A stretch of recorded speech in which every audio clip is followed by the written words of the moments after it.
Starmer stated, "You will not be able to work in the United Kingdom if you do not have a digital ID."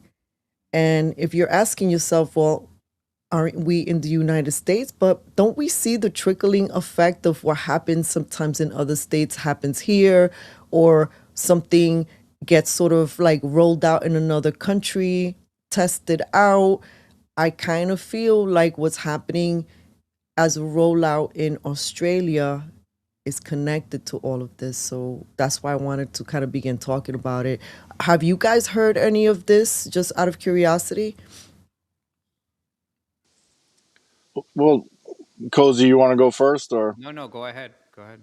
Well, I mean, it basically started decades ago when both of those countries, Great Britain and Australia, gave up their guns.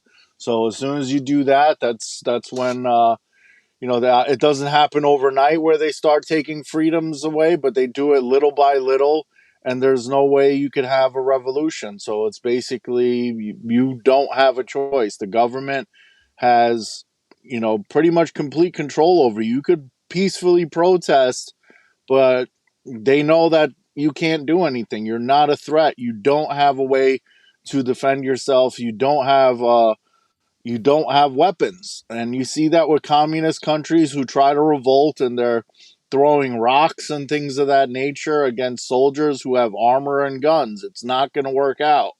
So that's the unfortunate reality.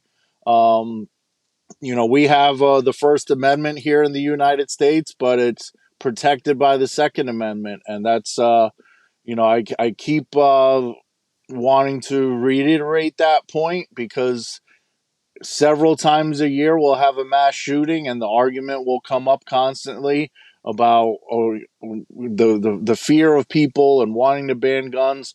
The cities that have the strictest gun laws have the most gun violence, because criminals will still have guns and the government will still have guns. Just citizens won't have them to protect themselves. So we need to. I just wanted to bring that home again. So, Cozy, your thoughts?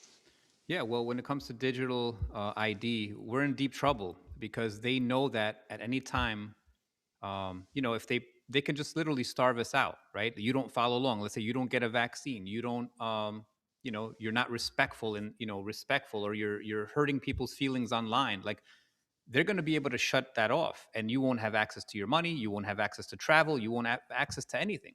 So we know this is coming, and they're always going to use safety, right? If you're we're doing this only to people, to make sure minors are not online, right? Or we're going to make sure that criminals don't get online, or you know what I mean. And then that's going to force a check. Now they're going to need your ID to verify whether you're a criminal or not.